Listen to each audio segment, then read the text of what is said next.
4 ते 5 दिवसापूर्वी मला देखील कळलं होतं की धस आणि मुंडे यांची भेट झाली होती आणि ती बावनकुळेंनी करून दिली होती. पण ती ऐकिवात गोष्ट होती म्हणून मी काही विशेष बोलले नाही.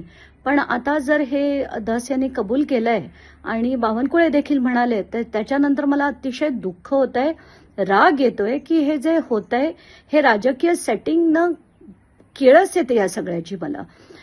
त्याच्यावर धस म्हणतायत की मी त्यांची तब्येतीची विचारपूस करायला गेलो होतो. म्हणजे त्यांचं फक्त छोटूसं एक डोळ्याचं ऑपरेशन झालं होतं. त्यासाठी थेट हॉस्पिटलमध्ये जाण्याची गरज नव्हती त्यांना. त्यांना चौकशी करायची होती तर दुसऱ्यांकडनं कोणाकडनं तब्येतीची विचारपूस करता आली असती त्यांना. आणि जे बावनकुळे म्हणाले की त्यांच्यात मनभेद नाही आहेत, मतभेद आहेत, हा डायलॉग ऐकून ना खरंच कान किटले.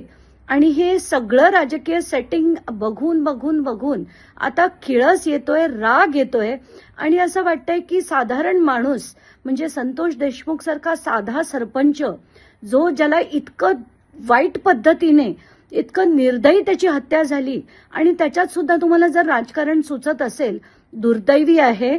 मला फडणवीसांचाही आज राग येतोय आणि सगळ्यांचाच. म्हणजे असं वाटतंय की अतिशय चुकीचं हे सगळं घडतंय, झालं नव्हतं पाहिजे.